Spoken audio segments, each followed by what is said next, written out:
Hi guys, welcome to Bookmas Day 6. Today I am going to be talking about 24 of the books that I loved in 2024. Some of these are like my absolute favorites, 5 stars, and then I couldn't really think of like exactly 24, so some of them were kind of more like I enjoyed them, but they might not have been like a 5-star, but they're like 4-star and above. So they're in no particular order. I have them stacked all around me, and we're just gonna pick them up and start talking about them. The first one that we're picking up is Funny Story by Emily Henry. This is my favorite Emily Henry book, I think, that I've read so far. I think it's number 1. This one is about Daphne, who was just dumped by her fiance for her fiance's best girlfriend. And then girlfriend had a boyfriend. They broke up. So then the ex-boyfriend and the ex-fiance end up living together. So that's Stephanie and Milo. And they are kind of like, I don't want to say healing each other, but they're both healing and they're both heartbroken by the same people who ended up together.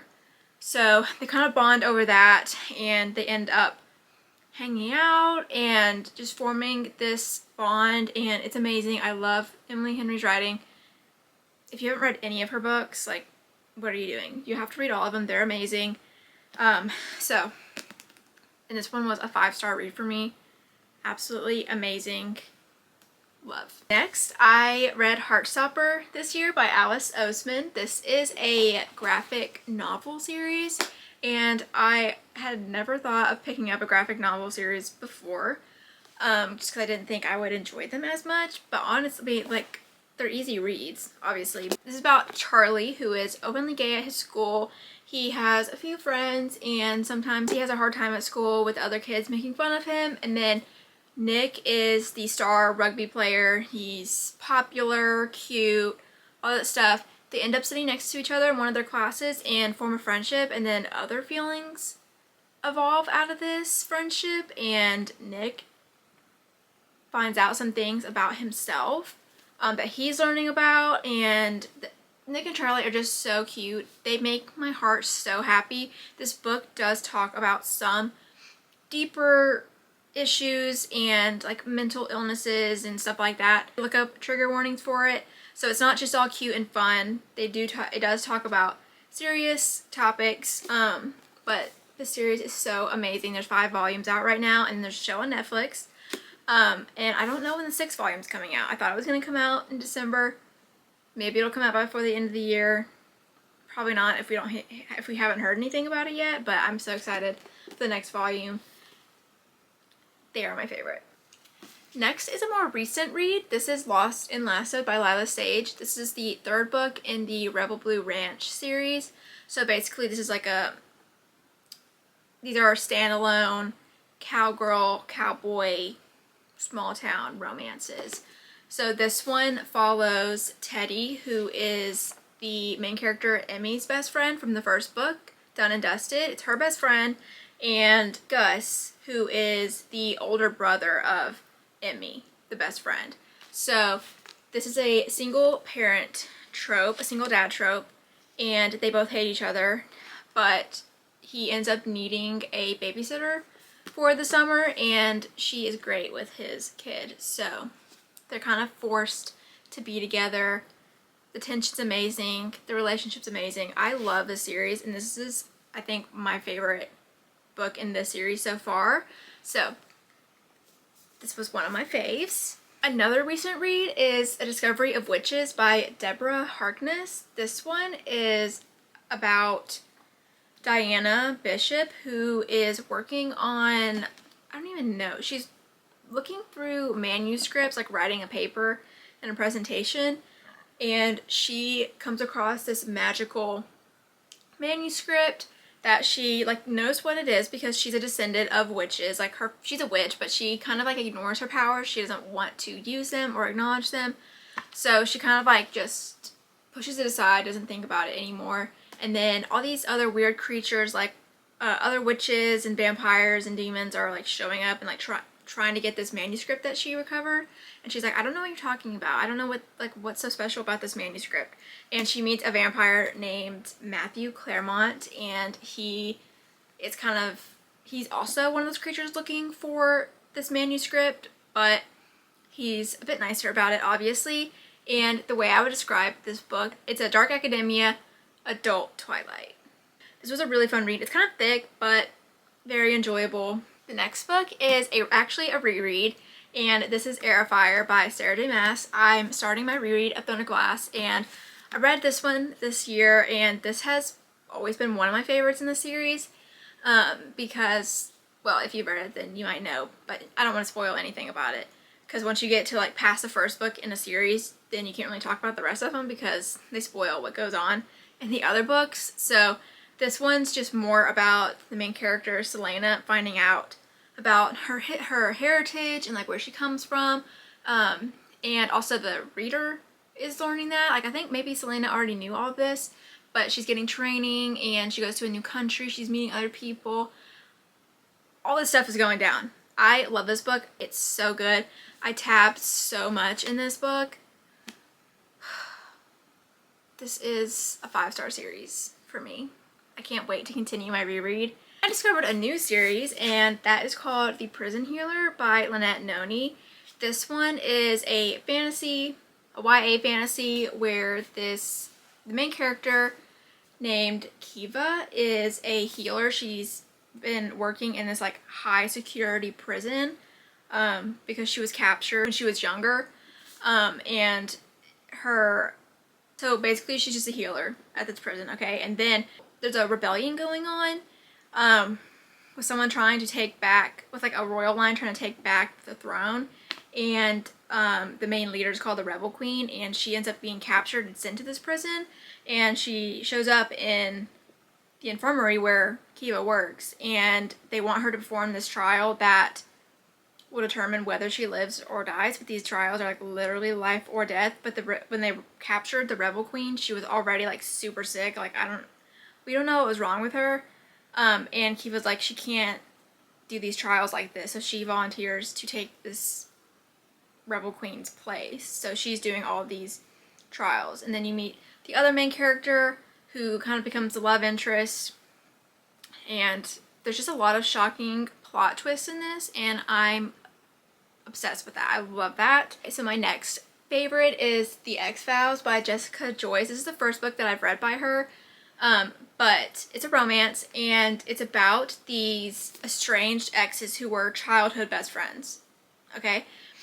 They were best friends in a friend group of 3, and then two of them ended up dating in their friend group, and then something happened and had a really bad breakup, and they hate each other basically, but they're still part of this friend group, so they're like civil to each other, kind of, whenever they have to be around the other friend, but that friend is getting married, and they're best woman and best man, and they have to like overlook all of those past feelings and the breakup and all that stuff, and help save their friend's wedding, because all these things that could go wrong are going wrong, and they want their friend to have the best wedding, so they're kind of having to put those differences aside, and then they kind of end up like rehashing like what actually happened between them, and it gets really deep, and I love the romance in here.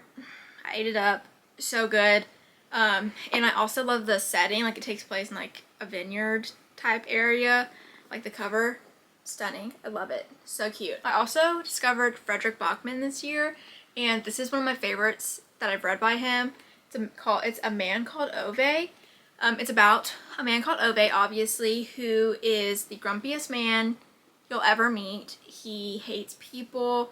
He has a strict routine and like certain beliefs. Like, he is very like set in his ways, and he doesn't like things done differently. He doesn't like the way other people do things. He kind of learns to go with the flow, and like, I don't know, he develops a relationship with his new young neighbors who he thinks are idiots at first. He thinks everyone in the world is an idiot, so he is kind of like drawn to them and kind of like comes to care for them, and he realizes like, oh, like you know, he kind of grows out of that, and it's just amazing. It's so,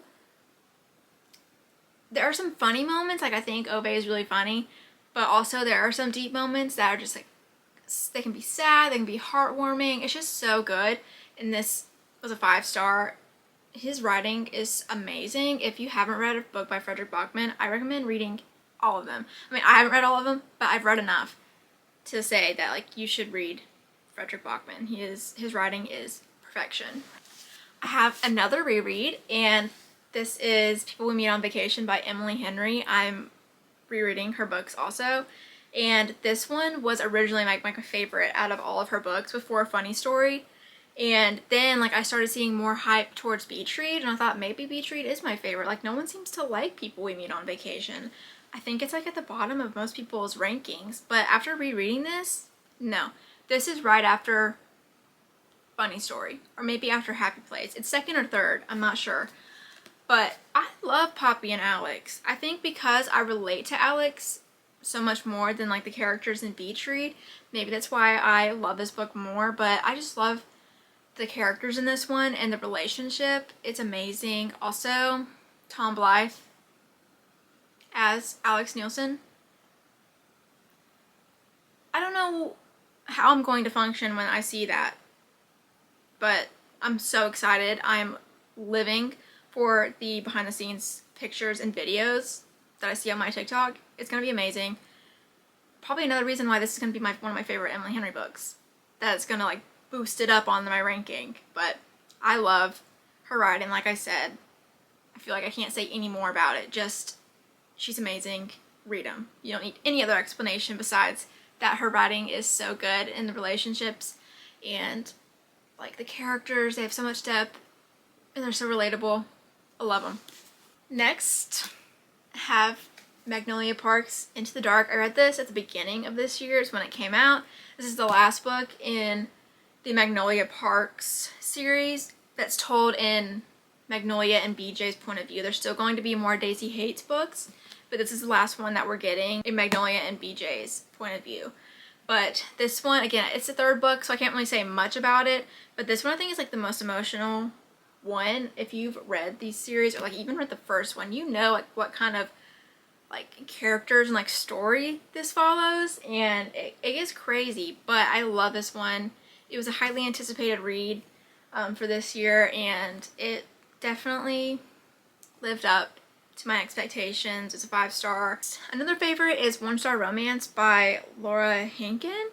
This one, I haven't seen too many good reviews about this one. I personally enjoyed it. I think the main thing is that it's marketed as a romance because it has romance in the title, but I think it's more of like just a literary fiction because the romance is like very minimal, but when it's there, it's so good. It's basically these two people like pining after each other who have a love-hate relationship for years and like won't be together.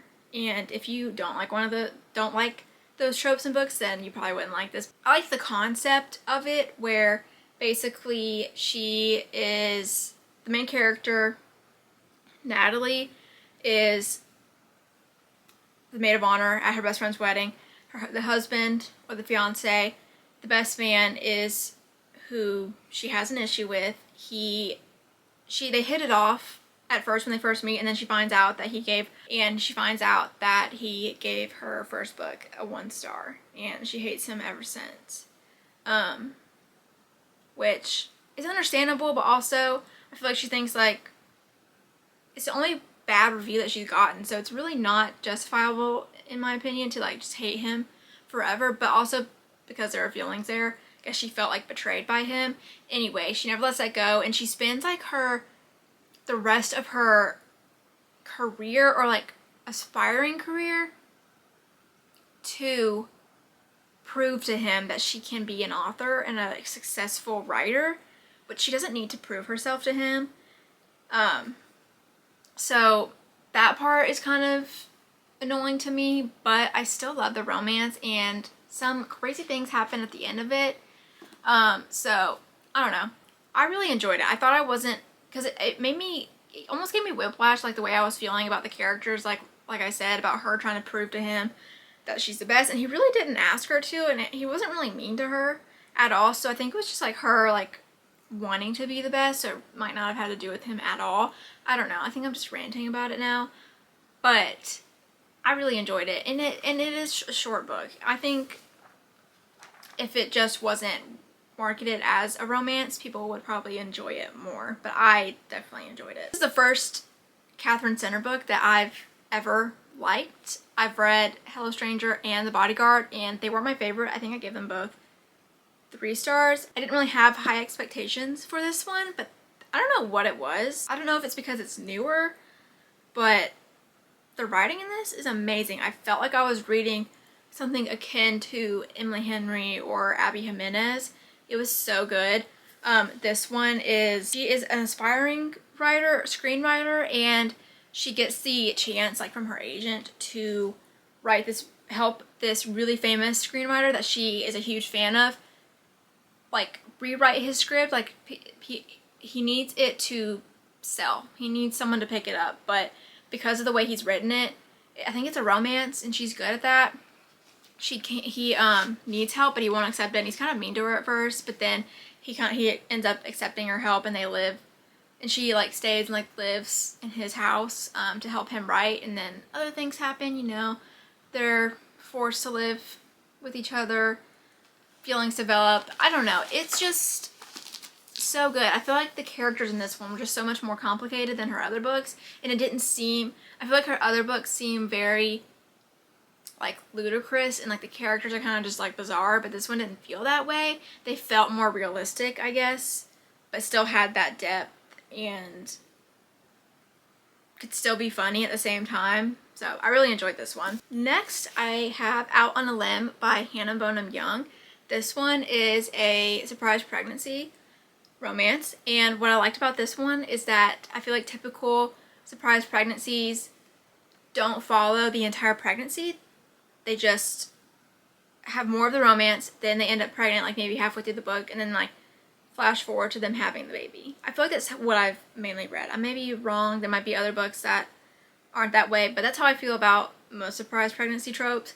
But this one, find out she's pregnant from the very beginning, like maybe first or second chapter, and then she ends up telling the father, and he's very supportive. They end up living together and trying to do the whole co-parenting thing, and like kind of become friends through that, and obviously develop other feelings. But this entire book follows Wynn through her entire pregnancy. Like, you only get a glimpse of her having the kid and like not until the very end. So I really enjoyed that about this book, and I love Hannah Bonham Young's writing. I went out and picked another book by her. So in my opinion, if it makes me want to pick up if reading a book makes me want to go through the author's backlist or like read their other books, then it was a good book. So I really enjoyed this one. This is another book that I feel like most people didn't enjoy. I think a lot of people had high expectations because The 7 Year Slip is an amazing book. But this one by Ashley Poston, a novel love story, I feel like kind of was a letdown for some people. I loved it. I still gave it 5 stars. I ate this book up. So good. I love the concept where the main character, Elsie, is going on a book club retreat, and she's in the middle of nowhere. Her car breaks down, it's storming, and once she's meeting these people in this small town where she's stranded, she realizes that they're her favorite characters in her favorite book series. Isn't that like every book lover's dream? So I love that idea, and I also love the romance. I feel like, I know it kind of wasn't like relevant throughout the story. It wasn't very strong throughout the whole thing, so it kind of does read more like a literary fiction, but I enjoyed it. I loved it. I love how it wasn't her depending on the romance the entire time. It was more like the main character needed to figure herself out, because she had some other things and like other issues going on. That's why she was going on this book retreat. So I ate this book up. I feel like I'll eat anything Ashley Poston. Allie Hazelwood, love Theoretically. Allie Hazelwood has it's one of the best romance writers. I love her STEM romances, and I think this is my favorite STEM romance. I just love I don't know what it is. They were kind of in opposing fields. She's a theoretical physicist, and he is experimental, maybe. I don't remember what it is. Don't quote me on anything. I don't know anything about STEM, but he's like in the opposite field of her, like they're exact opposites. So like she's always trying to prove like something, and he believes, or his field believes the opposite. I don't remember exactly, but she kind of sees him as an enemy for that, but he's not really her enemy. Like he's trying to show her that he's not, and I love this. I wrote this in January, and I kind of forgot about it until I was like looking for books for this video, and I love this one. I love Jack and Elsie. I even made like a spread in my reading journal for this book. It was so good. This one surprised me. This is This Summer Will Be Different by Carly Fortune. I feel like I've said this a lot in several videos that I've mentioned this book in, but her previous book I did not enjoy. I just didn't like the romance with the characters or the plot or anything, but this one I loved. I loved that it's a brother's best friend. I love that obviously it's kind of forbidden, but it takes place on Prince Edward Island, and that's where Anne of Green Gables is from, and there's some quotes in there, so I loved that aspect of it. I got some fantasies that I discovered this year that I absolutely ate up. The first one being Heartless Hunter by Kristen Ciccarelli. I was not expecting anything from this book at all, but oh my gosh. So it's a romantasy where they're enemies to lovers, but they don't know that they're enemies. They're kind of both courting each other and like playing each other because they kind of both know that the other one might be their enemy, but they're not sure and they can't really say it, or they're gonna out themselves. But the main character Gideon is a witch hunter, and the female main character, what's her name? Rune, is a witch.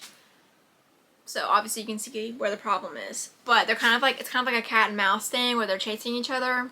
I love it. There's like some betrayal at the end, leaves on a cliffhanger. I think the next book comes out next year. Another fantasy is Phantasma by Kaylee Smith. I'm not going to talk too much about this one because I recently read this one and talked about it in a video, but this one is more of that like paranormal gothic fantasy, and I love that. It's great for the fall time, and I read it in October and it was just a straight up vibe. I loved it. And there's also going to be a second book for this one, but this one has like a game element to it and like solving riddles, but it's like really high stake, and the romance in here eats. Okay, and then back to some romances. Sarah Adams' Practice Makes Perfect. I love this one. It's a small town. Her small town books remind me of Gilmore Girls, where everyone's like in each other's business and all that stuff. They're just like really easy reads too. Like look how short these books are. Short and sweet. And this one is like a fake dating type of thing where he is helping her get better at dating, I guess, because she wants to find somebody. She's tired of going on dates with like terrible people, and she also gets like nervous, and I love that trope. Annabelle Monaghan is another new author that I discovered in 2024 that I love, and this is summer romance. This is her newest release, and this one is about Allie, who is getting a divorce, or she's in the middle of a divorce, and she meets this guy who turns out to be her best friend's younger brother, but she didn't recognize him, I guess. I don't know how she didn't, but anyway. He ends up like helping her throughout the summer, and not just in like in a romantic way, but like kind of helping her get over her grief and like, you know, put on real pants, not sweatpants, if that makes sense. And she also has kids, and I love that aspect of Annabelle Monaghan's books. I feel like, well, Noriko's Off Script and this one both have, the characters are getting divorced and they have kids, and then the male love interest is great with their kids. I always eat that up every single time, so I really enjoyed it. There's like good quotes in her book. Also read kind of more like a literary fiction. They're not too romance heavy, but the romance is like just enough to where you're not like, like where's the romance? Like it's there. Also loved Elsie Silver's new series that she came out with this year, and that is the Rose Hill series. This is book 2 called Wild Eyes, because I love this one, because I like this one a little bit more than Wild Love. which was the first one. The books in this series are going to be single parent trope. So this one was a single dad trope, and he's kind of grumpy, and he meets this girl named Skylar who is really famous. She's come to Rose Hill to meet with Ford, who has his own like record company, like he produces music, because something bad happened to her, and like with her side of, I don't know what it's called. Someone did her dirty, basically, in her industry. So she wants to like take her career back and like into her own hands. So they end up running into each other, and he has a kid. I relate to his kids so much. They're so cute. Then I read Ghosted by J.M. Darhauer, and I actually read this one on my Kindle, but I really liked it, and I wasn't expecting to like it as much. But then because I loved it, I was like, I want it on my shelf, so I just ordered it off Amazon. But this one is also kind of a single parent trope. It kind of reads like a Wattpad book, but sometimes Wattpad writing like absolutely eats. Like, was really good. This one is about a single mother.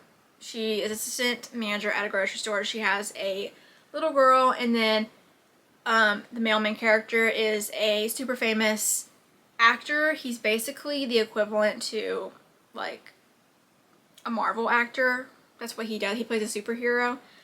So in this world, it would be the equivalent to Marvel in real life. And you find out that he is the father. This is all in the back, by the way. They knew each other in school. They got pregnant. Things happened where she had to let him go because he had some issues that he needed to work through. And then when he finds out he has a daughter, he kind of comes back into their life, and it's really sweet. I love the little girl in it, and I don't know, I think it was a really sweet romance. Then I read The Wishing Game by Meg Schaefer, and this one was really fun. It also has like a game element. It kind of reminds me of Matilda because the main character is she doesn't make enough money as a teacher aide to adopt a student that has like a hard life. He's just in and out of the foster system. So she enters this competition with her favorite childhood author to win a prize, and it's really sweet. Again, I feel like it gets on that deep level, but still is fun with like the game aspect of it. And it's a short and sweet book, super fun. Daydream by Hannah Grace. I started this series this year, the Maple Hill series. So I started Icebreaker in January, but I think this is my favorite one out of this series because I think I relate to the most to the characters, Hallie and Russ. These books are a little spicy, but that does not take away from the emotional depth you get in these characters and the plot. And like, I just love the found family in these books. That's why I love these books, is for that found family and just the character growth. And then the last book I have to talk about is Nothing Like the Movies by Lynn Painter. I'm obsessed. I haven't stopped thinking about this book since I finished it. It is so good. I love Wes Bennett. I love Better Than Movies. I eat up Lynn Painter's YA romances. They are the best YA romances ever. They're better than her adult romances. Don't come at me, but they are. And I just love it. They're so good. If you haven't read Lynn Painter's YA romances, what are you doing? Pick one up. They are so good. And I just loved seeing Liz and Wes again in this book. And just Wes Bennett. That is my reason for this book. Okay? So those are the 24 books that I loved in 2024. Thank you guys for watching today's Bookmas video. If you enjoyed the video, give it a thumbs up. And I'll see you in the next Bookmas video. Bye!